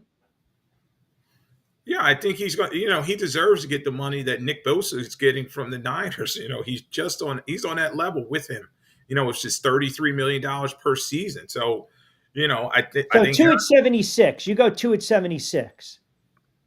Yeah, look, Mike Brown and the Bengals, they need to get it done because, as you're saying, that defense is not very good. They've had a lot of defections over the years, and Hendrickson's their main guy, and they had Sam Hubbard. He retired, the other bookend. So there's not a lot there. I know they tried to draft some guys and they're trying to help that defense, but Hendrickson is their guy. He's only 30 years old and he's had 17 and a half sacks. He was unblockable at points because teams were double teaming, triple teaming him, chipping him all the time, but he still got to the quarterback. Well, he's 30, but he's playing the best football of his career. And to your Correct. point, 35 sacks over the past 2 seasons, which lead the NFL. So if you're looking at 2 years, 76, I think there's pros to that. That's the money he's seeking. That gives the player long-term security, but it also gives the Bengals a little wiggle room that they get out of the deal before 2027 campaign, right? So, I mean, look, the numbers are going to go up. If he has 22 sacks this year, right? So if he has a great year in 2025, follows up in 2026, I mean, then you're almost getting him on the cheap. You're getting him for a bargain. Right. And it's going to be tough to fit that contract in there because they gave, to put Higgins on the franchise deal. So he's making some nice money. Chase is one of the highest paid receivers in the whole league. And then you have Joe Burrow making over $50 million. So, what's going to give, but they need to help defensively. They couldn't stop anybody, particularly they had a lot of big plays that defense allowed. Salim, who used to listen to me many moons ago on 1360 WNJC, is a diehard Washington fan. Okay. Wants to know from us, more importantly, you, as he's hitting me up on X, does Lloyd think they will get a deal done with McLaren, or do you believe he will sit out the season? That's another one you got to keep an eye on. I think McLaren will get his contract because it's always important they have a rookie quarterback on a first year deal. So, it's his first deal. Eventually, you're going to have to pay Jaden Daniels, but McLaren needs to get paid, and he's looking up the road at the Eagles. The Eagles are paying Smith very well. A.J. Brown is top 5 in terms of salary. So he believes he's in that same ilk. I think they eventually will pay him. And you just don't see guys sitting out whole seasons. Le'Veon Bell, that was kind of a situation where both sides were dug in, and then he was just never the same player after that. So the team always has the hammer. We always talk about that. Right. And apples and oranges too, right? We're talking running back to wide receiver. By the way, McLaren signed that 3-year, $68.2 million extension back in 2022, entering the final year of the deal in 2025, seeking a new contract prior to taking the field, averaging right around 23 million on his current deal, 16th in annual average among wide receivers, second on the team behind Deebo Samuel. Hello, new addition. That's per over the cap. Here's what's interesting. It's not being talked about. At this point in the offseason, what is he doing? He's protecting his greatest asset, his health right now. And that's why money's still on the table, right? So, look, I think it would behoove them to get a deal done because this is a team that is not going to sneak up on anyone at all. You can't expect a 4th-round draft pick in Lane out of Virginia Tech to take his spot. You already mentioned the depth chart, right? They've got some really nice weapons. They added Deebo Samuel Jr., obviously. They got Noah Brown. They've got Gallup. But, listen, you want to keep your quarterback happy, do you not? And yeah, exactly. And that's Jaden Daniels. And to get it done, I still believe Washington, contrary to what many people believe or have pushed back with me, I know they arrived to the party early last year and they didn't, they surprised everyone. They're not going to be sneaking up on people, but I believe they are built to push the Philadelphia Eagles. And that's really all you're looking to do in that division. Everything else, it's almost smoke and mirrors. If you win a division or you get back into playoffs, anything could happen, right? I don't think a lot of people thought they were going to make the NFC Championship game. They just got overwhelmed against the Eagles. Saquon goes off early on, the crowd's in it, and that's all she wrote. So you want to have all your horses ready to go in September. Yeah, and Adam Peters, who they brought over as general manager, he knows this. He's going to make sure that he gets that deal done. And let's not forget, Joshua Harris is the owner now. He's a guy, he's used to the NBA, where these guys, they take care of their players in the NBA. And in the NFL, I think they will do the same for Terry McLaurin. He may have to wait a little bit. And you talked about the other weapons, Noah Brown kind of middle of the road. Deebo Samuel, you're not sure what you're getting at this stage in his career. He's a little overweight. Is he the same guy he was with the Niners? And how are they going to use him? He's kind of a gadget guy before. He took a lot of Right. hits running the football. They got Michael Gallup they're bringing over. Luke McCaffrey Yep. is a young receiver that's there as well. So I think the key thing is they got to protect Jaden Daniels. That's why they brought over Laramie Tunsil. And I think that they got to run the football a little bit more with Agreed. Robinson.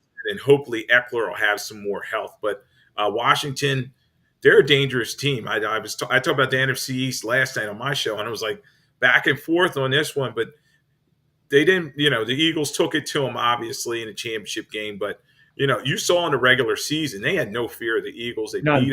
them. And this is a young, dynamic team. Brought in up, they have a lot of guys coming in the door. Kinlaw, Will Harris coming in there.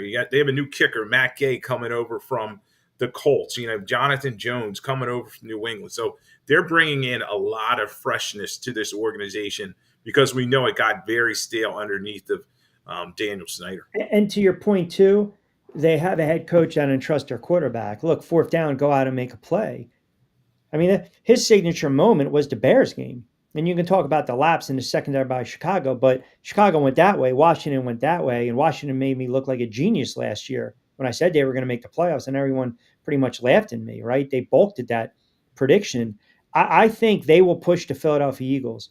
I really do. That's why I think this deal has to get done. I mean, you strip him of that offense, you're right. They're in trouble. Now, they need to run the ball more. Robinson was averaging about 4.3, and Eckler is kind of that change of pace. Eckler almost has that Darren Sproles-ish career, right? Anywhere you plug and play, he's going to be productive as long as he stays healthy. But it's going to fall on the arm of Jaden Daniels. And again, I know we'll talk more about the NFC East teams in our backyard, but man, I mentioned it during the opening, and I'll lead it into this in a second.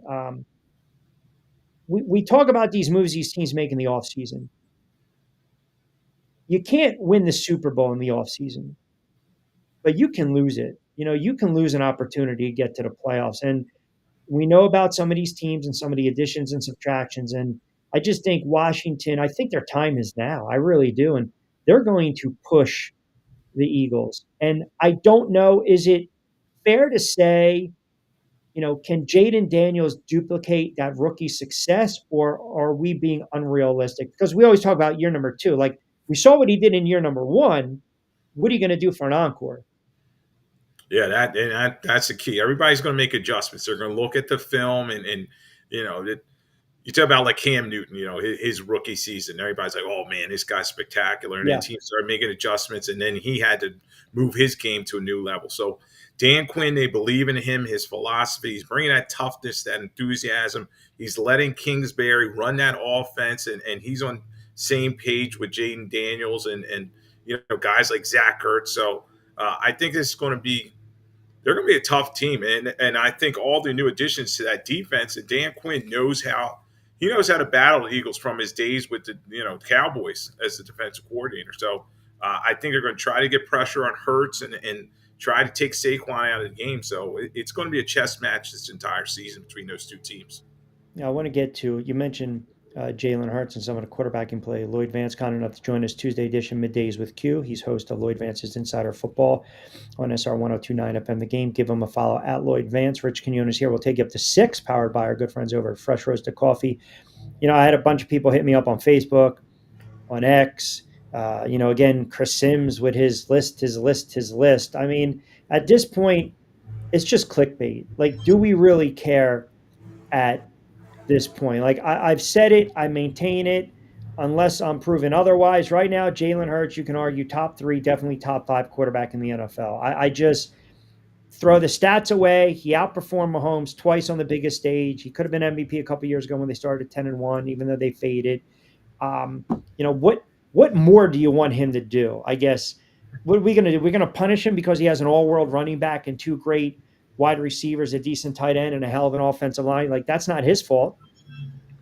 Yeah, these lists are ridiculous, Q. It's just like, all right, if you want to compare him to these other top guys, like Josh Allen, Lamar Jackson, Patrick Holmes, fine. But if you're saying he's not as good as like a Brock Purdy and Dak Prescott and some of these other guys, Well, that's he's just got C.J. Stroud. Just for debate topic, I think he's got C.J. Stroud. Let me sit with this goofball. By the way, I don't know if this is confirmed or not. I will double check. It looks like Kevin Durant might be on the move. But anyway, yeah, this is who he has. Na, na, na, na. and I think the biggest thing, Q, Here and you go. Do you want me to read them to you? yeah, just real quick before you read them, the biggest Yeah. thing is he won the Super Bowl. You know what I mean? And he was the MVP. So enough saying he's not the guy. I'm hearing all these naysayers, but go ahead. Let me hear this list. And by the way, his sources are saying Durant might be on the move. Nothing of note. So this is who Goofball has. Where the hell is it? So he's got Hurts at 10. He's got Baker Mayfield at 9, Justin Herbert at 8, CJ Stroud 7, Stafford 6, Jaden Daniels 5.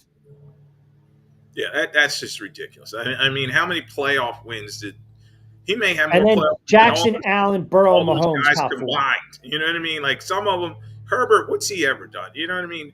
He looks great. The stats are nice and everything, but he's really never taken that a step to be elite. So, Hurts gets it done in the playoffs. You got to factor in his dual threat ability, running the football, all those push touchdowns. You got to factor it all in there. And he was MVP of the most important game, outplayed Mahomes. Is the Daniels love at 5 recency bias, right? Because he had a remarkable rookie season. They went to the NFC Championship. Yeah, I think that factors in there, and it's the wow factor.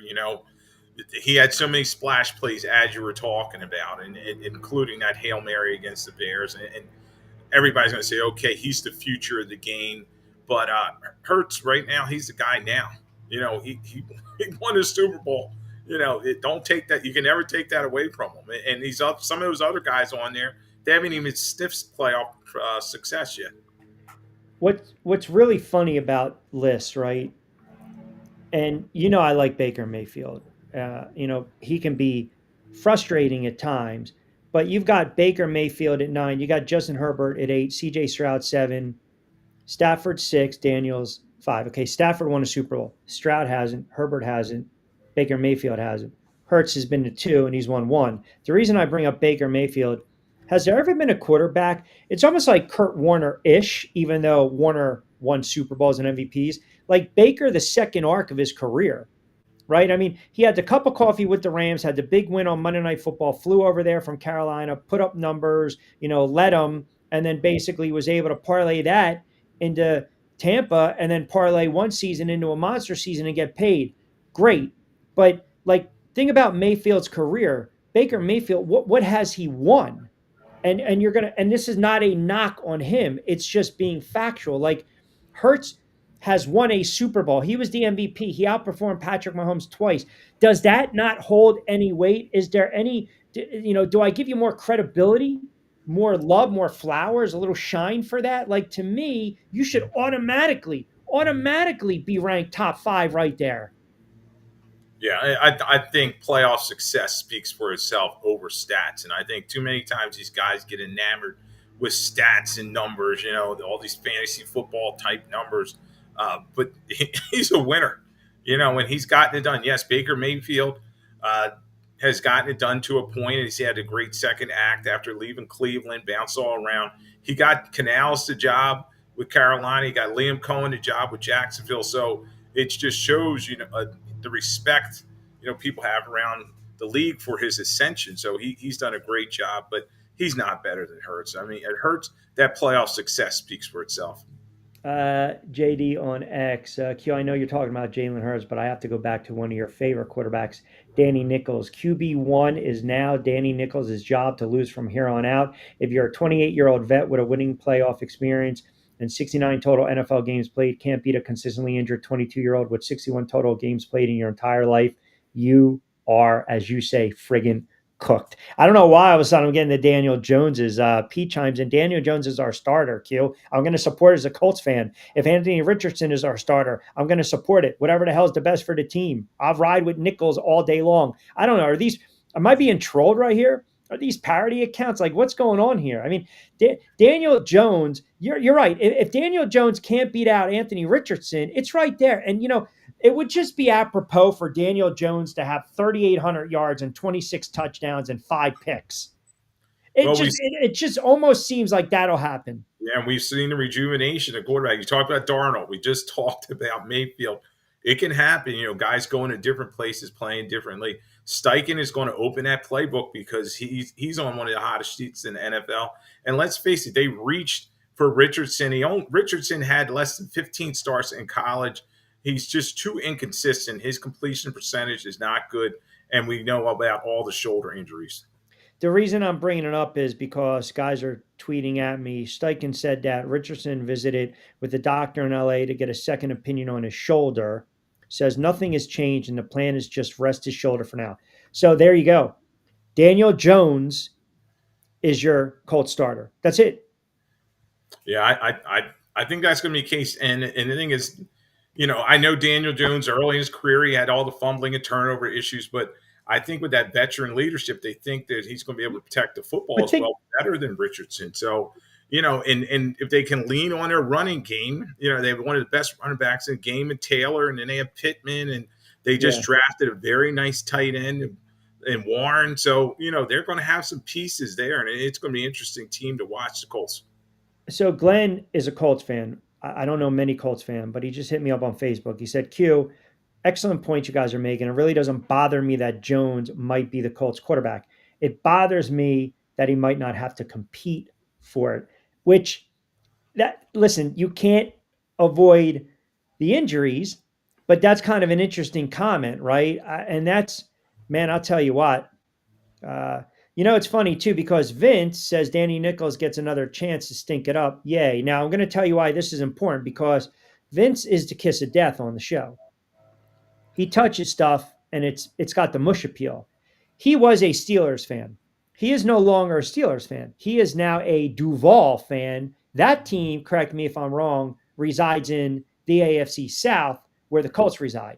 Now, wouldn't it be something? Let's just play this little dicey game, shall we? Wouldn't it be something if, say, week 16, Jacksonville needs a win to secure a playoff spot, and Nichols goes 30 of 35 for 276 and 67 yards on the ground, and they knock out the Jags? What is Vince going to be saying? I mean, listen, you're right. It could be the reclamation project. I've never hated Daniel Jones. I've always liked him. It just didn't work out, man. He gave flashes here and there. The offensive line was shaky. He won a playoff game. He got hurt, got a check, got hurt, and then decided he wanted out. And you're right. If he, even the dogs are barking, right? If he turns around and says, hey, man, it's my job, I'm not losing it, and he puts up some big numbers, he might be their starter for the next 3, 4, 5 years. Yeah, and it's going to be interesting to watch this how it turns out, because that division's wide open. You talk about Jacksonville's going in the mix, and the Colts as well, and Richardson's he's an underachiever, so Jones is going to get his opportunity. Yeah. All right, my friend, I'm going to let you get out of here. Later in the week, we'll keep looking at the NFC. We'll get you back on maybe Thursday or a Friday edition of Middays, but always appreciate a couple moments. Give Lloyd a follow at Lloyd Vance, and don't forget you catch him every Monday night. Lloyd Vance's Insider Football, SR 1029 FM, The Game. Always appreciate you, pal. Thank you. All right, Q, thanks for having me on. All right, you got a quick timeout. We'll close things out.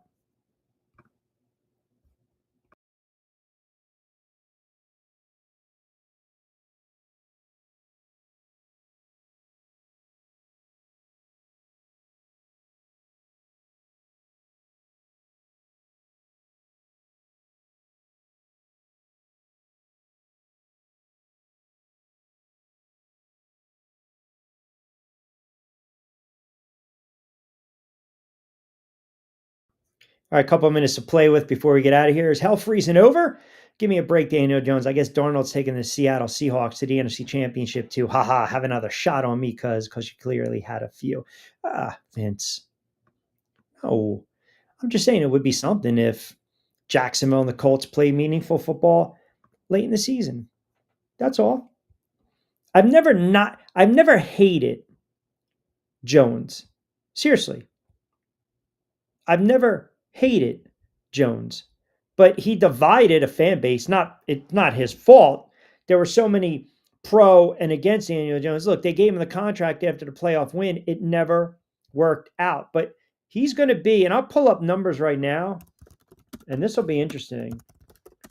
See if I can get these passing props.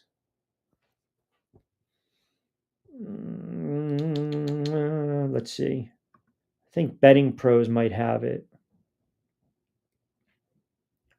So, no, nothing yet. Trying to look at passing yards for the season.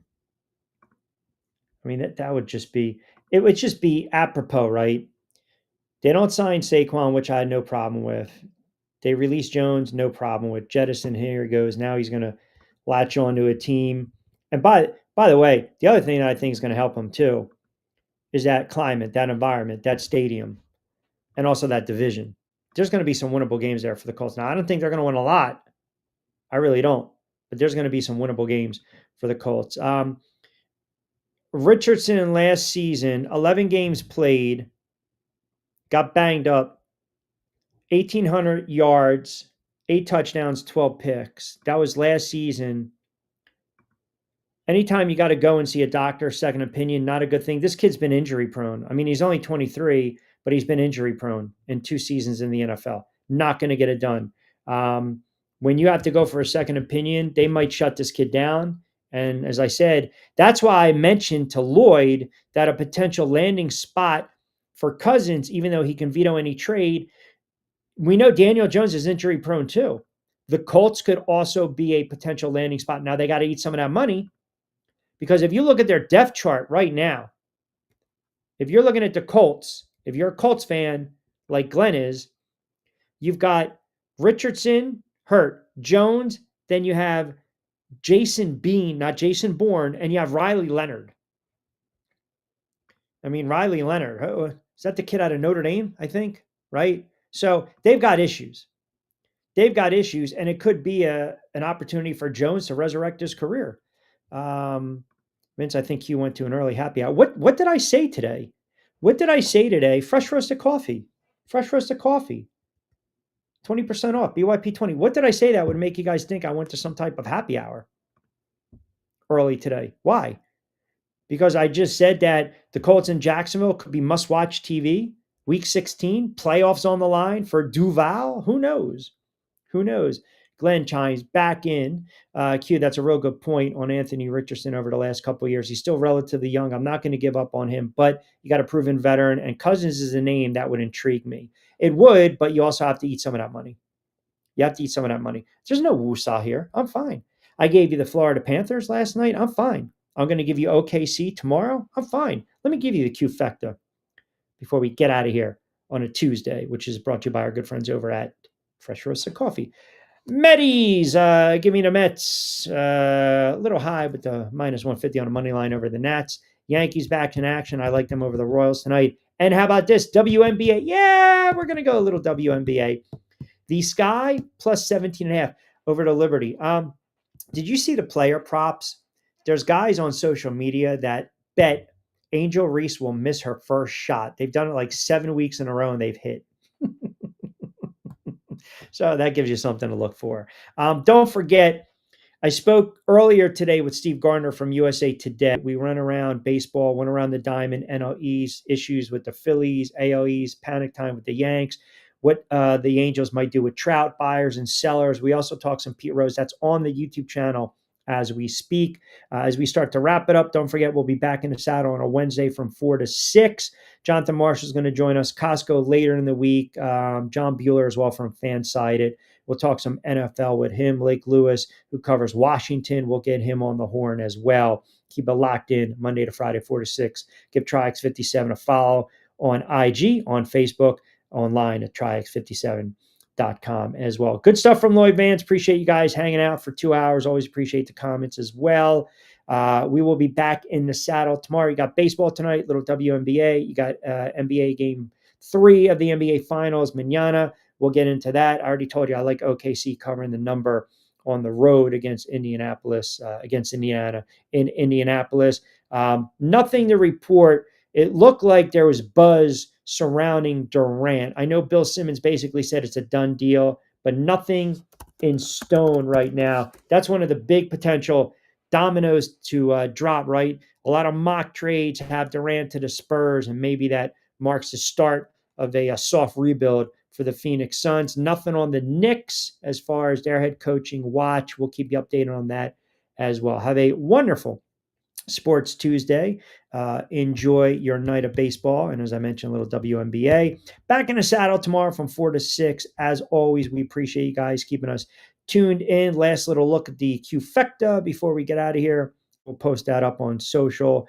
And don't forget to follow me on all social media platforms and catch me 4 to 6, Monday to Friday, middays with Q. Until then, we'll talk to you tomorrow. As always, I'm Rich Quinones. Hasta luego, buen día.